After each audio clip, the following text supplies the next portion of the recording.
In this lesson, we'll have a look at how to work with multiple clips that were recorded simultaneously using Premiere Pro's multi-camera editing features.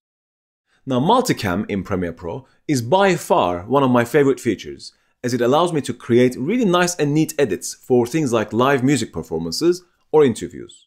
So let's learn.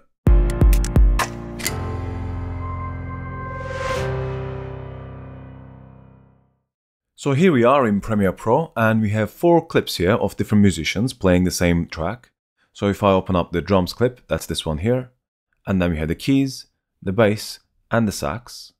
Now, apart from the saxophone, all 3 musicians here were in the same room at the time of recording. You can see if I open this up, here's the bassist, and the keys player, and the drummer. But you'll notice from this clip here, if you look at this section carefully, this is the sax player in a different room. Well, the reason why I'm telling you this is because the audio in these clips will be different because they were not in the same environment. So if I open up the sax, for example, I'm not going to hear anything else if I play this. You see, we're not hearing anything else apart from the sax. Whereas on these, we hear the drums clearly, and on the bass version as well, we hear the drums clearly. But we don't really hear what this bassist is playing, or the keys here. Obviously, they are hearing what they're playing, but we are not.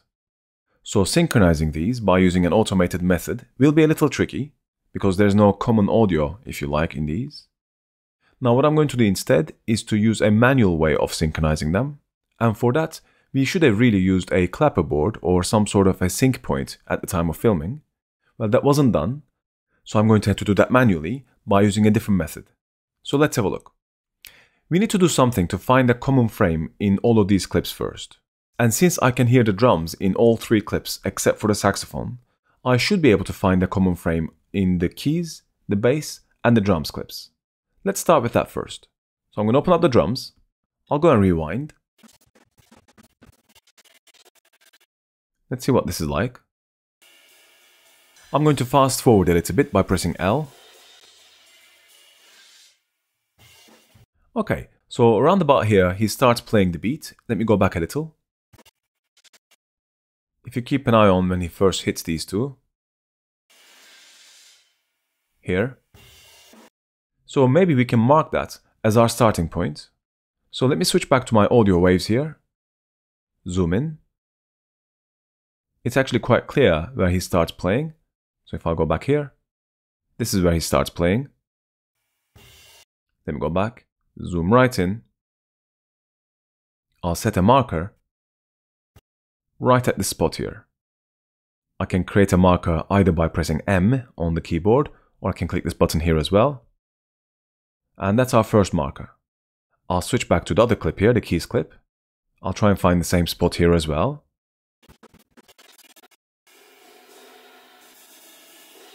Let me switch back to my audio waves as well, actually. And zoom right in. It's probably somewhere here. That's it. So let's go back, zoom right in. And I'm going to set a marker here. And let's do the same for the bass. Switch back to my audio waves. Go back near the beginning. Zoom in. I think it's this one. It's either this or this section here. Let's have a listen. Yep, it's actually here. So I'm going to go back, zoom in again. And then I'll set a marker here. And then zoom back out. And then I'll need to set the marker on the track as well, the bass track that we'll be using. I think it's about here. Let's go and play this. It may be this one actually here. Let's zoom in. Yep, this is where the drums kick in. So let's go back. Zoom in a bit more. And it's going to be here. I'll add a marker. And then zoom back out. Now all these clips, except for the sax, have been marked. I don't quite know where I should mark the sax clip if I double click to open this up, because I don't hear the drums here at all. You see at the beginning? He's probably hearing the drums, I'm not. So I'm not going to be able to set a marker here. So we'll have to sort this clip out manually later on after we've created our multi-camera source. For now, I'll leave this clip out and I'll select all other clips by holding down the Command key on the keyboard. And then I'll right click on one of them and then choose this option here that says Create Multi-Camera Source Sequence. This is a special type of sequence that can hold multiple clips and it can synchronize them as well. I'm going to call this one Multicam. And it also needs to know how it should synchronize the clips. We can tell Premiere Pro to synchronize the clips by using their in or out points. In this case, it won't help because I didn't set an in and out point, so it will either use the beginning of the clip or the end of the clip, and that's not going to work. If all of the cameras at the time of recording were running a common timecode, I could use that as well. This was not the case, and I could do the same with sound as well. Again, this wasn't the case, so these won't work. Now, if the clips have common audio, and the common audio is quite distinguishable, you could actually use the audio option here. And what I mean by distinguishable is usually going to be spoken words or very clearly recorded instruments. So what Premiere Pro tries to do is it tries to match the audio waveforms of the clips. Even though that one clip may be a little quieter than the other one, another one might have a bit more echo, it will try and use the audio wave shape and it will try and match the clips based on that. This works almost perfectly when you have spoken words in the clips. But in this case, because we've marked the clips by using the markers, I'm going to be using the clip marker option here. The sequence preset is going to be set to automatic by default, and what that means is that it's going to use the settings of these clips to create the sequence as well. You can override that if you like by selecting that, and you can pick a different preset from here if you like. I'm going to leave this on the automatic option. And if you know your audio was recorded with an offset at the time of recording to your video, you can undo that offset by using this option here. Again, this wasn't the case, so I'm going to set that to 0. This next option that says Move Source Clips to Processed Clips Bin is quite useful. What this does is once the clips have been used as part of a multi-camera source sequence, they will be added inside a new bin here that will also be created called Process Clips. And that way, you'll be able to isolate the clips that actually have worked and the ones that haven't worked. For example, if there was an issue with the matching of the clips or synchronizing, that clip will be left outside of the bin, so that way you can know which ones worked and which ones didn't. So that's quite a useful thing, I'll leave this turned on. And down here, you also decide what happens to audio. So if I go to Sequence Settings, change it from Camera 1 to All Cameras, what this will do is it will add the audio from all 4 clips at the same time, and it will play all 4 audio clips at the same time. This will mean that the overall audio will be a little too loud. If you do switch audio, this is particularly useful if you have things like interviews. When you cut from one camera angle to another, you can actually switch or cut the audio as well. In this case, I'm going to leave this set to camera 1, and this way it will only use the audio from the first camera. We can actually change which audio track gets used after the fact, so I'll leave this set to camera 1 for the time being. And the audio channels preset here by default is set to automatic as well, so whatever the audio settings of the clips that you've used were, will be used on these audio channels as well. You can override that as well if you like, so if you change it from automatic to one of the others, you can override that. I'm not going to do that now. You can also change the camera names. Each one of these clips will be labeled with a name, and by default it's going to use the names of the clips. So it will be keys, bass, and the drums angles. I can leave that as it is, or I can enumerate the cameras, so it will just be camera 1, 2, 3, or you can use the names of the tracks as well, like video 1, video 2, video 3 in the timeline as well. I'm going to leave this set to use clip names. I'm not going to change anything else. I'll just go and press OK. And this does 2 things. It creates a folder, calls that folder Processed Clips. Inside that folder, you'll see all the clips that actually have worked. If I double click to open this up, these are the clips that I had selected and they all worked, so these should all be synchronized now. If I go back to my project panel, there's this multi-camera sequence as well now. If I double click to open this up, this will open up as 3 different angles here, and all of these now should be synchronized. If I play it,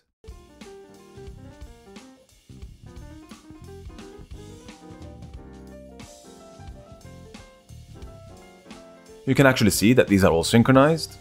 If I stop the playback, this already is a pretty cool feature. But let's say I want to add one more angle here, the sax angle. A quick break from multi-cameras. If you find this video helpful, please like it and subscribe to our YouTube channel. Remember, if you become a subscriber, we have a weekly prize draw where you could win a free live Premiere Pro training course. Back to multiple cameras now. When I double click on a normal sequence, that sequence usually opens up inside the timeline. Well, that's not the case with multi-camera source sequences.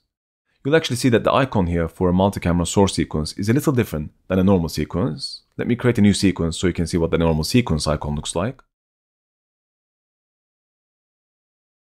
That's what a normal sequence looks like. So the tracks are misaligned, whereas in a multi-camera source sequence, they're all aligned. So this tracks icon here is all synchronized. I'll delete this new sequence. In order to open up this multi-camera source sequence in your timeline, you hold down Command on the Mac or Control on PC, and then double click on this sequence, and that way you can see how these are built or synchronized. If I now zoom in, the audio track is used as my only track, the others are muted, and now I have 3 different video clips here. These are all aligned based on the markers I've created. Of course, in this normal source view, you're only seeing one clip at a time, that's the topmost clip here. And I want to add the sax clip and manually synchronize this as well. So for that, I'll try and find another frame in the saxophone clip. Let me just go and open up the saxophone clip here. Go back towards the beginning. Let's see what we can use. So that's the beginning here. I think we can actually hear the sax here as well.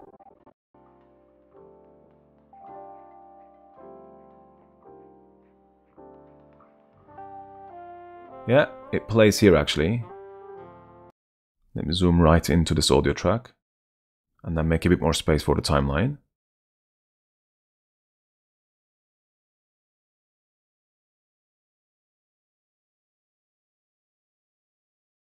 Like that. Let's see if there's another obvious part where the sax plays a little more loudly.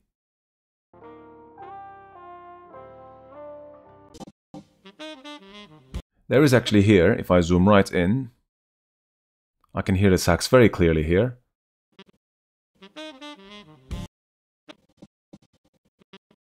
This is where the saxophone starts playing, here.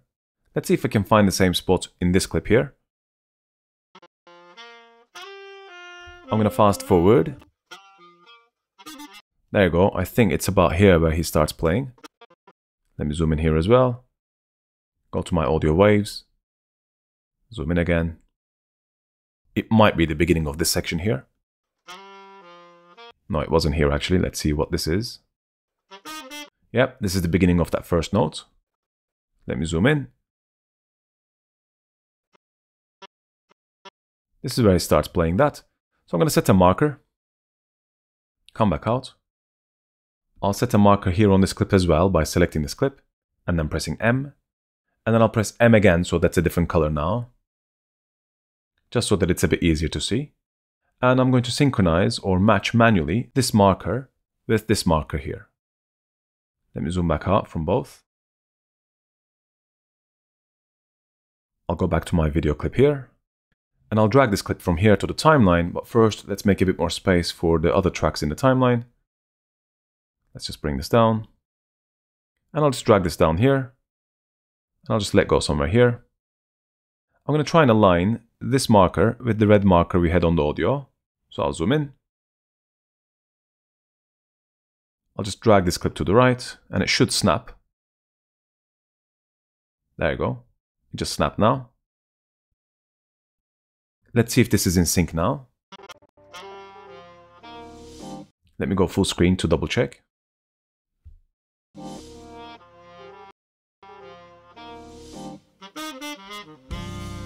Yep, that's also in sync now. So I think we are in good shape. And now since this has been also processed manually by us, I'm going to drag the sax clip inside this process clips bin as well. And now if I double click on this multicam sequence, you see now the fourth clip has been added as the fourth angle. And they should all be in sync. Let me just go back, make a bit more space here. If I play it. Yep, they all seem to be playing in sync. And now that we set up our multi-camera source sequence, let's see how we can actually edit this. Now, in order to edit the multi-camera source sequence, we need to create a normal sequence based on the multi-camera sequence here. In other words, we need to nest this multi-camera sequence inside a standard sequence. Couple of different ways of doing this. I think the easiest way is to right click on the multi-camera source sequence here, and then we choose New Sequence from Clip. This should really say New Sequence from Sequence because we are using a multi-camera source sequence. But anyway, I'm going to select this New Sequence from Clip option, and that nests this multi-camera sequence inside this standard sequence, also called Multicam. So this may be a little confusing. So let me go and rename this to be Multicam to be edited. And this is the sequence that's now been nested. And here's where the fun part begins. For the time being, I'm actually done with the source panel. We don't need any contents here. So I'm going to make more space for my program panel, and you'll see why in just a second. The program panel can display the sources as angles, plus the final version that you'll be exporting out. If you change your view by clicking on the spanner, from composite video, which is the final result, to multi-camera, you'll see the composite version on the right and the angles here on the left. Again, remember, this is all happening inside the program panel, and this has nothing to do now with the source panel. Now, if I want to change the angle here, let's say I want to see the bassist, all I have to do is to click on this clip, and this will update the result or the angle here. If I click on this, that's where I switch to. Click on this, that's where I switch to. If I go to the beginning, when I hit play, as it starts playing, I can switch angles simply by clicking between these different angles here, and this will be recorded live as it plays. Let me show you. I'm going to hit play, and as it plays, I'm just going to click on different angles here. I'll start with this.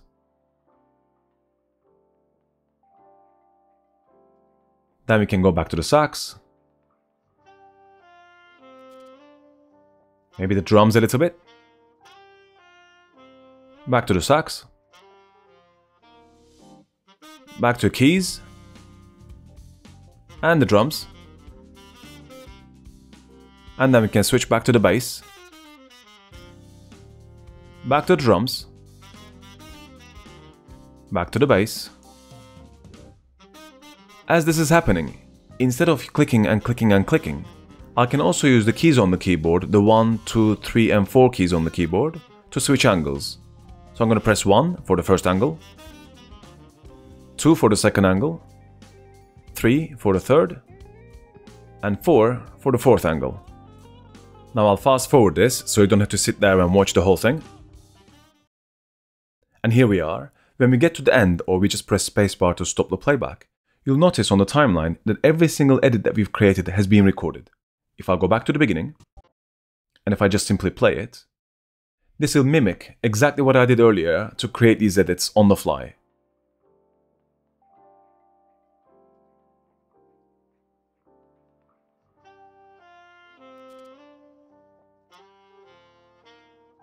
This is such a huge time saver, and I can easily say this is one of my favorite features in all of Premiere Pro.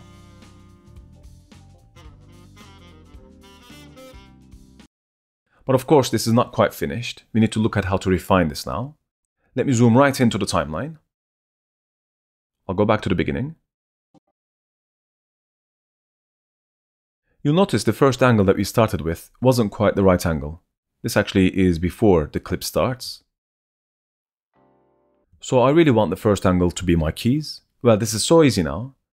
If the playhead is currently static, so it's not moving, all we have to do to switch angles is to click on the angle that you want to see, and that's it. It just updates this angle to be the first camera. Let's go back.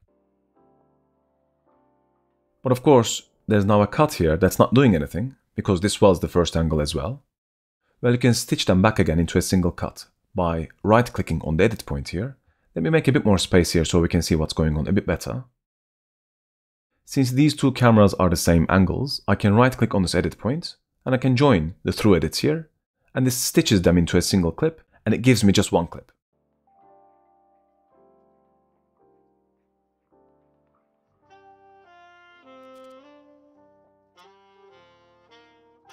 Let's say I want to change this angle to be a different clip. If I go and click here, it just updates to be on the base clip. Let's also have a look at how we can add more cuts. I'm going to scroll forward. Let's say I want to split this long clip into 2 or 3 pieces. Again, a couple of different ways of doing this. As the playback is taking place, as I play this, I can now click and it starts recording again. And I can click again, that creates one more cut. And again, it will add the new cuts.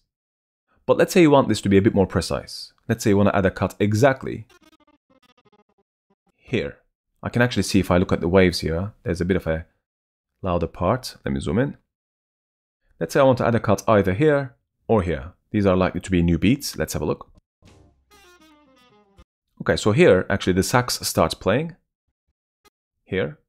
And let's say at this point I want to add the cut. Well, it's as straightforward as what you probably think you should do. I'm going to press the C key to get my razor tool. And I'll cut this video clip. Now we have a through edit here. I can switch back to my selection tool and then select this clip and then change the angle to the sax and it will update. If I go back and play. And here, this is where the drums come in. So I'm going to get the razor again and then cut. Instead of cutting it with the razor, I can actually use a shortcut on the keyboard by moving the playhead where I want the cut to be. And then I can press Command or Control and K. And this will also cut the video clip. And then here I can switch to the drums and it will update the angle. Let's go back and play.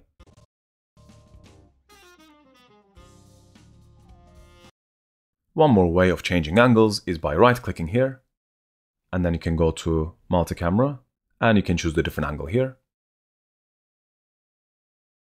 If you wanted to change the position of the edit, let's say for example we cut in the wrong place. Let me undo this a couple of times. And let's say we've added a cut here by pressing Command K.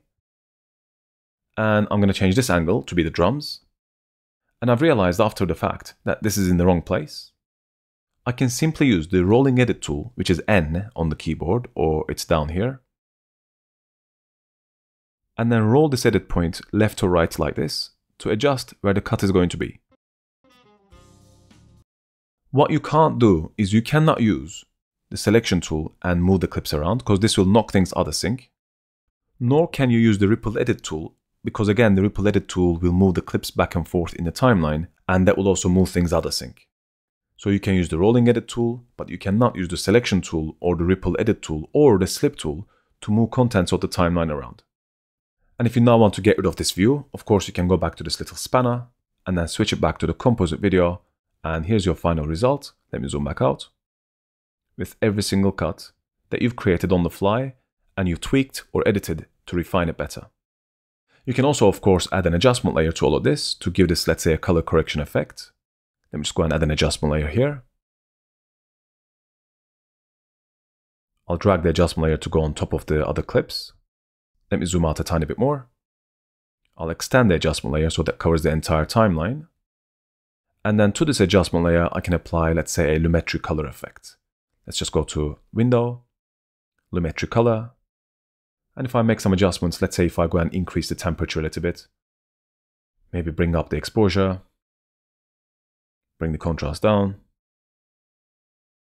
Or you can, of course, use a creative look. If I go to Creative, select one of these looks, let's say maybe the SL Blue Ice, and this will be added to every single clip in the timeline. And that's it. That's how easy it is to edit multi-camera sequences in Premiere Pro.